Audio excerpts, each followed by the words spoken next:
I was gonna take the Fargo body, put it over top. All done. It's built. The craziest engine, 2-frame, full roll cage. Turn this into this. Which cost me my sanity. Chain smoker sent me to the hospital. Chain smokers in Vegas! This thing is my entire life. Oh my God, it's not fun. The drive shaft, lift it up all the way. Lift it up all the way. That shit's happening in chat. Get out, get out.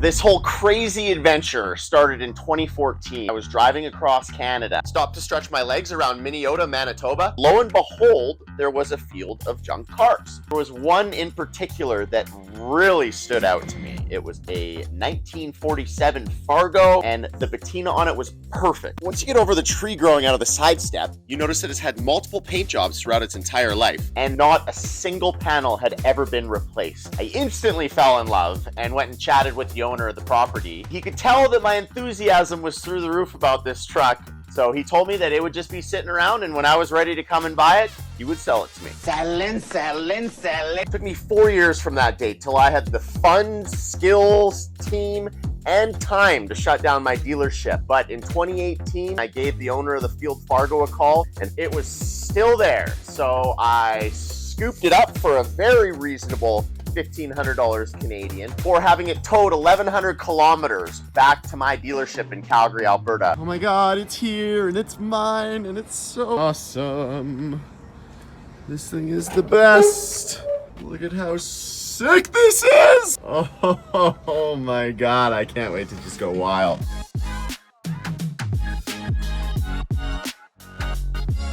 These emblems are so sick. It's a globe of the world. Take a look in here.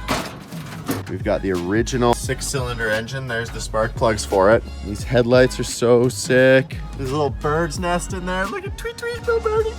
Oh, sorry I took your home, little birdie. The truck showed up one day before I made my yearly pilgrimage down to SEMA, the world's largest car show in Las Vegas. My creative flow was flowing at max, and every single thing that I saw seemed to give me some sort of a new idea. We were walking the strip, and there was a restaurant that had these chains suspended from the roof. When I happened to walk by them at just the right angle, I saw them lined up, and I just imagined how they could come together to make a single panel. They were welded right. They could actually create body panels. Get out of here. On the way out of Las Vegas, I saw one of the SEMA guys in their diesel trucks rolling coal, and the whole idea of rolling coal through the chains smoking, the chain smoker came to life. It's a lovely night. It's a lovely night. At this point, there was a seed of an idea of bringing Chain Smoker to SEMA, but I've got to admit that I let the outside world get into my head, having me believe that it's just something I wasn't going to do. It wasn't long after I came back from Vegas that I found a 96 Ram 2500 at the auction that had pretty high K, but it had that beautiful 5.9 liter 6BT Cummins diesel motor, along with that NV 4500 transmission, 5-speed manual. Mwah! Fantastic. Oh my God, it's the best. Decided that I was going to take the Fargo body and basically put it over top of that setup. It was ignorance that was bliss in this case, because I thought it was going to be kind of easy. Really? Really? We pulled it into the shop, set it up on the hoist, and started disassembly, bringing this Fargo FL1 down to its bare frame. After we had stripped that, I got rid of the frame and kept all the body panels, which are the only parts that are going to be reused from the original Fargo. Next up, we pulled in the donor ram and gave it the same treatment, stripping it all the way down to its frame as well. All done. It's built. Oh, wait. What? Around this time, I started looking around on the internet and figuring out what it's going to take to actually build this engine to a high performance level. Yikes. Only a couple of days before pulling the trigger on those items, I got a message from a friend. He sent me a link to a similar 12 valve that had just come available. Now, this 12 valve is not any regular 12 valve. It had not only been built with all of the top end components, it was also from a crate block. The seller had the build receipt from just a couple of years ago, and it had a build cost of $55,000 Canadian. I went to Brooks, a few hours from Calgary, and there it was. sitting inside of the engine bay of a 6-door F350. I dickered with him a bit and ended up settling on 12.5. I wanted to know more about this engine, so I gave CPP, the builders, a call. Hello. I don't know why I thought that he would just miraculously know what engine I was talking about, but somehow he did. He said, we've only ever built 2 engines to that extreme, and one of them is in my truck out in the parking lot, so you must have the other. How did you figure it out? He told me that that engine had been commissioned by somebody that was on their deathbed, and they wanted to build their dream truck with the craziest engine that he possibly could, built to handle 1,000 horsepower with enough boost and fuel. Shut up and take my money! They did so, but just before they finished building it, he passed on. This engine was actually SEMA level territory. It just doesn't get any better. Getting that engine was the point where things really started getting turned to the next level, because now it meant that every single other component was going to have to handle that amount of power. This was the beginning of me starting to throw my budget out the window. Which meant I needed to sell a lot of my personal things to start really moving this thing along. My mudding truck, RV, hot tub, side-by-side, my Harley. Oh! Try about it. I knew, however, that Chainsmoker was going to be way cooler than all of those combined, and that it was most certainly worth it. Keep telling yourself that. The goal with the body height was to be able to air out the air suspension and have it lay frame so the body is touching the ground all the way around the truck. Started prepping for that by sandblasting the entire frame of that second gen. It's a little bit of sand, eh, bud? Along with cutting the body mounts off of it. At which point we test fit the 12-valve Cummins into this second gen frame, then lowered that Fargo body onto that frame. This is where we're at right now. Looking forward to looking back at these videos when it's all done. This is gonna be so sick. And fabbed up a floor pan, channeled the body onto the frame. Next up was the 4-link suspension in the back. The entire rear section of the frame was going to be useless for us because of the way that it dips up and down. So we chopped it and built brand new boxed frame rails. At that point, the truck was able to lower all the way down to the ground, and we had successfully done what we went out to achieve. After sitting in the field for so long, these body panels definitely needed some love. Knocked out the dents, gave them some degreaser, gave them a good polish, and couldn't believe what they looked like underneath all that. Then we hopped onto the front suspension, managed to make it fit a bag perfectly, moved back into the cab, did the pedal assembly, making sure that we could fit in the tilt and extending steering column out of the 60s Cadillac. We then stripped out the rest of the interior, grinded it all down, shot it with rust protection, and gave it 3 coats of sound deadening. Because this thing, I actually want to be comfortable. I want to be able to do long distance trips. Hint, hint about the future. This is the defrost vent for the windshield. And look what fell out of it when we pulled it out. It's a little guitar. And then we were looking inside of here. There's more. There's some little kid jammed that in there like 70 years ago. That is so cool. Then we decided to still keep the cooling up front, which is an interesting move with that very long engine because it moved the whole grille forward 6 inches. So now there was a gap between the grille and the front end, along with the gap from the firewall to the hood. Chains from the wide body would have to go forward into that and create a chain panel up front. Only problem that I had was that I didn't have any chain. We got on board with Recon Metal, and they actually found a 1940s decommissioned elevator, which the chains had been replaced from, and they had over 330 feet. I spent a lot of time trying different techniques while still only welding from underneath, starting from the left rear flare section, mainly in the late night hours when I can just get in the zone. I can just go. Time disappears and it's just me and the chains. I own you. I was also designing the chain fender skirts at this time. I did this old school with drawing and figured out which way I kind of liked the most, and then started building it from that. And after the first one was done, I knew that was the look that I wanted because it still kind of covers the fender while it doesn't completely, giving it that Art Deco era look, which is what I'm looking for with the smooth flow and lines. And for those wondering about a flat tire repair, Connecting clips? What connecting clips? and now you know. Then just to add one more layer on top of that, also threw some titanium drag blocks shooting sparks out the back. Oh yeah. By this point, I had built the wide body kit along both rear fenders, up both side skirts, and then up over half of the top of the front fenders. So things were moving along, and I was finally at the point where I was ready to show potential sponsors what exactly we had here. What is this? Most were interested with a certain level of exposure, mainly being the SEMA show. SEMA show gives the vendors an opportunity to show off their product in all of the latest and greatest new builds. I had always gone just as a spectator, but after taking this build to this level of extreme, I realized this was a real chance for me to achieve one of my lifelong dreams, bringing a vehicle to SEMA. Chasing a stupid dream. With the potential to make something great, I said, screw it, let's do this thing. SEMA 2019. Let's do it!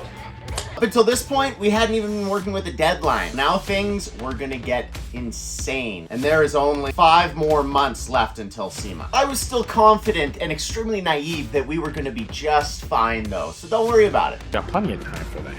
In order to get into SEMA, you have to have a sponsor that has a booth at SEMA, and then through that means we'll be able to secure you a spot at the show. To my delight, a few companies accepted my proposal, at the highest level being Northern Radiator and Autometer. Starting again with cardboard templates, I built the front end to the exact measurement. In that tiny little spot, we squeezed in the intercooler, the radiator, the AC condenser, and the electric fans. Do it like a tiger. This build has a lot of accessory components that all needed a home. This includes a vast majority of the air suspension components, large air tank, the valve body, both air compressors, water separator, both of the batteries along with the circuit breaker, and then that 220 gallon per hour fast fuel pump with all of its plumbing, all of the air suspension plumbing, everything else. My favorite solution to this was a trunk. And I'm not just talking about the trunk for a car, I'm talking about an actual trunk from the late 1800s. Thank you, Marketplace. What would I do without you? We went 5 inches deeper than the actual level of the box floor and built a false floor lower down so that the box inside can have a shelf for a second level for the air compressors and the valve body. Then we've got a vintage Canada dry crate, which is the only actual storage inside of this whole truck. If you look at the tailgate, there's a grain door where Farmer Joe would have slid up that door and all his grain would have come out so he could feed his animals. We took that feature and made it our hidden hitch area. So now whenever I need to tow, pull that up, hook her up, and we're on our way. And then show mode, slide her back down, no one's the wiser. Saturday nights are for scratching shit off the list. Woo! At this point, more accessory components started showing up, such as the twin 64-liter fuel tanks, which we decided to mount between the drive shafts. I also found some unbelievable handmade gas caps by Garage Nishtiak out of Ukraine, who since had his life flipped upside down because of the war. He was enlisted and his workshop has since been ransacked. But once things quiet down, he'll be back to what he loves and his gas caps will be back available to buy. At this point, I finished up the custom firewall cover, kick panel, door panels, and door sills. The knives also started showing up, which consists of a Gladius Damascus shifter blade from Greece, an antique Spanish Toledo blade for the hydraulic drift brake, an American Bowie knife for the e-brake, built using a 4Runner e-brake assembly, which you actually pull out to engage and then twist and push back in to disengage, 2 antique Japanese chef knives for the door handles, and even a cocktail sword for the antenna. At that time, it was just me and Brody building, so I decided that if we were going to make it to SEMA, we needed some extra help. Help! Flipped out the old Rolodex of car friends, called up my old buddies Corey and Dave that I knew from back in junior high school. Hey. Electrocuted here. Let's try it one more time. I think it's still good. Since Chainsmoker now has more power than we had additionally planned, we've got to reinforce everything, including the frame, which means we're adding a tube frame for the chassis, along with a full roll cage, which also exits out the rear. That's what she said. And now this frame should be able to handle anything.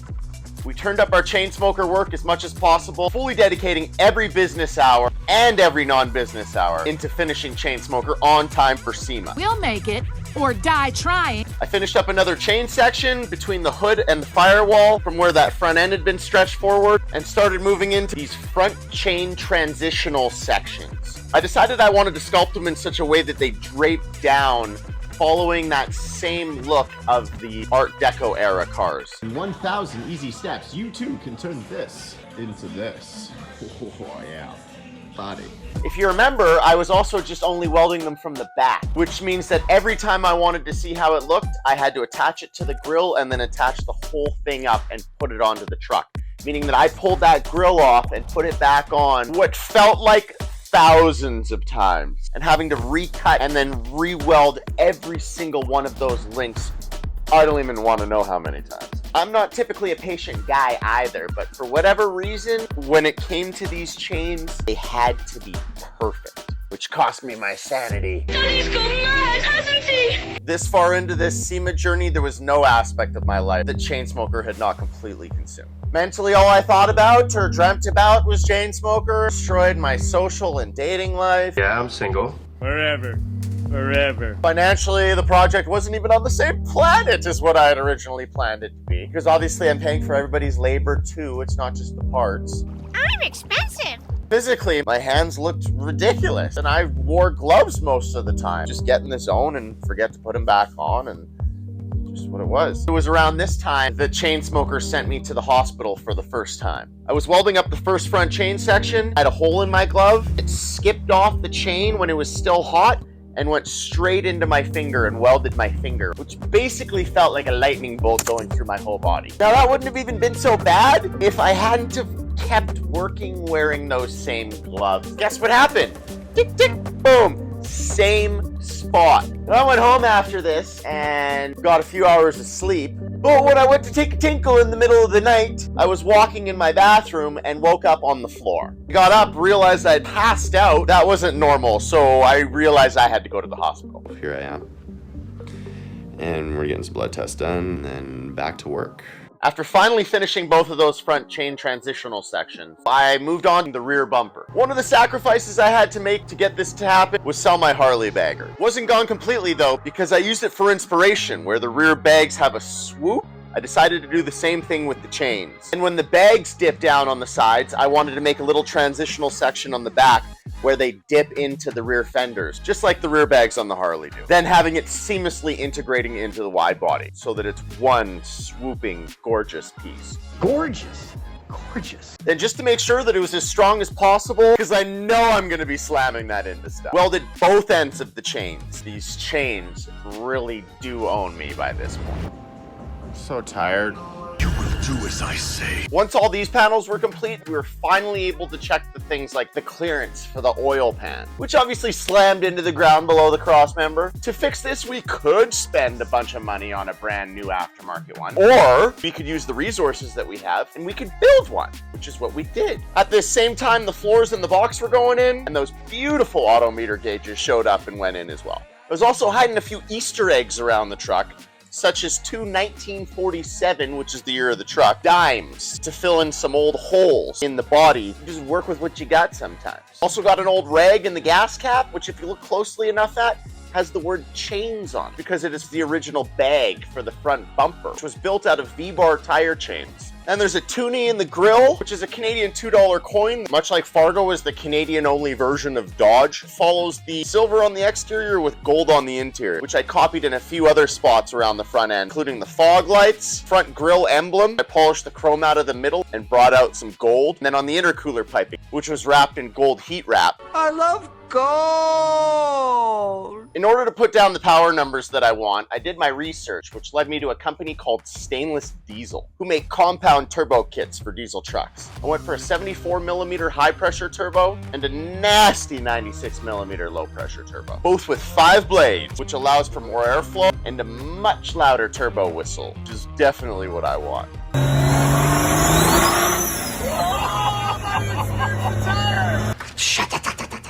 There was a lot of custom piping, turbo, and exhaust work that had to get done. Only one thing we can do. Brought on the next member of the chain smoker team, Kale. Are you ready? Let's go. Go. There you go. There you go. Oh my God. Got some. Me. Is this where my beer goes? Is that what that's supposed to be? Pour it in there. You just toss it in here, we put the tube on and... Oh, perfect. You set it and forget it. The turbos presented themselves with a huge fitment issue. They were right up close to the firewall, so they both had to be moved forward. Plus, we were keeping the hood, so they had to be tucked up right as far under there as they could possibly be. What we're doing now, we're not running the bottom section of the hood. We've cut this so that it'll fit. Hood goes over top here, and then when it's closed, what you're gonna see is the pipe just perfectly flowing down with the rest of the body. Next up was the interior leather. It was the only part of the build that I fully contracted out. It just has to be done in a shop that does this all the time. Double stitch diamond pattern, carried onto the steering wheel and into the headliner. Did the brake line system, slotted 4-wheel disc brakes throughout. Tough times came quick 1 month from SEMA when a bunch of the crew came down with a strange illness. He's got the virus! Fast forward a week, and I'm so stressed out and overworked that I realized that we're not going to make it in time for SEMA with the current list of things to do. We decided to make a SEMA version 2 list, which will have all the items that we didn't get to complete on version 1. That was fine, because what we have is still awesome, and it wasn't perfect, but it was still perfect enough to the untrained eye. Avoid early morning traffic in the snow with this one easy tip. Never leave work. Which leads us to my second time going to the hospital because of chain smoker. While cutting holes in the rear fender chains and recessing the tail lights into them. A hole. That guy goes in there. And now the tail light is recessed into the fender skirt. I was grinding with my regular eyeglasses as protection. This proved to lead to a bad time. French fry when you pizza, you're gonna have a bad time. I got burnt with a hot piece of metal shrapnel right in my cornea. It wasn't a large piece, so I just thought it would eventually wash out. But after about 3 hours of trying to distract myself with other work, my eyeball was just gushing teardrop. At which point I decided to hop in the truck and drive to the hospital. The emergency. Consult your healthcare professional. A few hours later, and I had my head strapped into a machine, and there was a doctor there with his little Dremel, dremeling away the tip of my eyeball while I stare into it. Oh my God, I can close my eyes again. Feels better. Oh, it feels so good. Thank you so much. After that was done, he told me to take some time off, which was funny to me because that definitely wasn't an option. I went straight back to it. Barely any time left before we had to head to Vegas, and there was still a lot to do. When the exhaust is done, it will look something like that. Oh man, that is close. Good thing we've got plenty of protective shields. Yeah, this looks good. A few more days of small stuff, and we were finally ready to start this beast of an engine.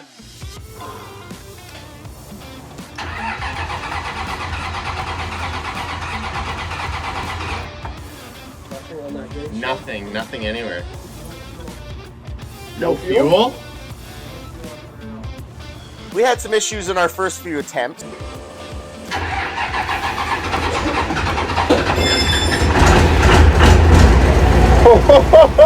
With no time to spare, we finally got it started. You a little happier, buddy? We're last day. All hands on deck right now. Currently 25 minutes past the time that we were supposed to be leaving, and guess what I'm doing? Welding chain still. Why? On its own.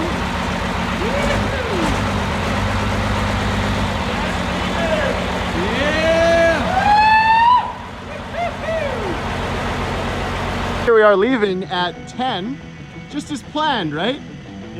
Yeah. Except it's not 10 a.m. It's 10 p.m. Making the drive down south was myself and my buddy Dario. We're about to leave Calgary.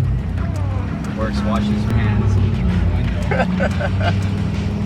Because literally we didn't even have time to do this. There you go. Starting route to Las Vegas. A little late, but hey. Better late than never. Drive down had a few speed bumps, including a cracked fuel line on chain smoker, flat tire on the trailer. Most importantly though, was a leak that's developed on the head. In the middle of nowhere in Utah, it just starts leaking out of the head. Not while the truck is driving, while it's on the trailer. Here's our situation. Got some brake clean here.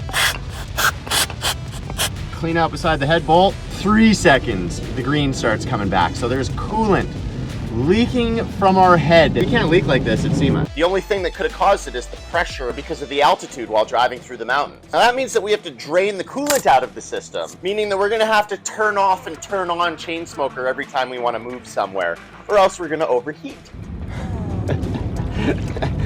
Well, you know, that's custom car life right there. The first look of fabulous Las Vegas. Woo! There it is! And Dario yawning, of course. Chain smokers in Vegas! Woo! Yeah! We got chain smoker off the trailer, and we had the key turned to pump up the compressors, and it was left on while we were running around. I didn't realize it was an air leak, so the compressors were still going. And then I went to start the unit, and the batteries were dead. And I can't leave it running to let the batteries charge because we've drained the coolant out of it, so it'll overheat. So, like some miracle, Optima Batteries is here, and they're giving free batteries to everybody that's a part of SEMA. Oh, I'm so happy right now. Got 2 new batteries, plopped them in, and we were ready for our first ever drive. Oh, we got second gear! Oh my God, this is not fun. This is terrifying. Oh my God. Holy. Oh, we got shit in the back. What is that? The drive shaft, lift it up all the way. Lift it up all the way. We're working up. We're dragging shit. Shit's happening. It's bad. Hold on, let me turn it off. Get out, get out. You know, usually you get some time to work out those kinks, and we didn't really have it. This is also the SEMA stereotype that that's what these vehicles are like, and you know what? Sometimes it happens. At that point, I pulled over. It was all right. It didn't matter. I lifted up the suspension a bit, and we were cleared, and we were ready to go. Only thing is now we'd actually lost the rest of the crew, so I had to find a spot to pull into the show and then kind of ask around to find out where they went. But we found the spot, and that's what's important. Not only did we find the spot, we were here. This was us. We were at the SEMA show. I can't believe it. We're finally here.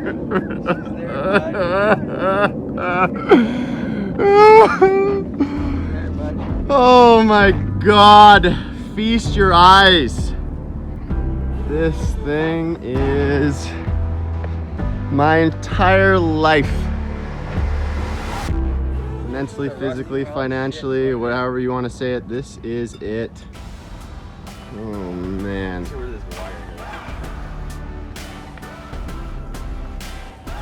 We still got a couple little things to do. We had some chain casualties down there. Yeah, just when I think I'm not done, I'm done. Yeah, right. So I'm gonna come in with the hot glue gun and fix that tomorrow. Man, oh man, I can't believe we finally made it. Oh. A life dream of mine, successfully achieved. Something nice, I tell you what. I tell you what. The next day was the first official day open to the SEMA attendees. Walking around had always been a treat, but it really brought a deeper understanding now knowing what it took to actually get these vehicles here. We had been placed in the furthest back parking lot of the entire show, which I didn't even know it existed the years before, but it was where all the tour buses unloaded, so there was always a constant stream of people coming off the bus and walking towards where we were at. It was basically chain smoker and then a bunch of Jeeps along with other random vehicles. So many people would just beeline straight to chain smoker and then just stare at it. It turned out being one of my favorite activities there was just sitting back and watching what other people had to think. Although it was great to have a constant crowd, this lowest end SEMA parking spot left us with lots of room for improvement so that version 2 can come back and be at the exact right front of the show, which, spoiler alert, it was. Not only were a lot of people loving it at SEMA, it was getting blown up on the internet. That means that Chainsmoker had officially been introduced to the world. After the show was done, the stark realization of this long trip back to Canada hit me like a bottle of maple syrup. Sweet maple syrup, I like it. I was going to be doing this drive by myself. With snow on the forecast, before I left, I wanted to wrap the entire ride just to kind of protect it from road salts and that sort of thing. It did seem to work for the most part, most of the way. Oh, that? Yeah, that's supposed to be like that. Don't worry about it. The front is all covered, and that's kind of what I cared about. But you know what? By the time I got back, it had actually protected it. Somewhat. By the time I unloaded and it was finally time to take a day off, I had worked 112 days straight. Somebody needs a day off. And then version 2, it all got to come together, and then that last 10% ended up taking another, year or two. I mean, there's a lot more to it than just what you're seeing here too. Even my weight, I went from 185 pounds to 155. I lost 30 pounds building this. But that's what it took, and I'm happy that I did it, and we're doing it again right now. Building the Mega Mini Truck, the project currently on the chopping block. So if you want to watch that, subscribe, and if you liked this video, you know what to do.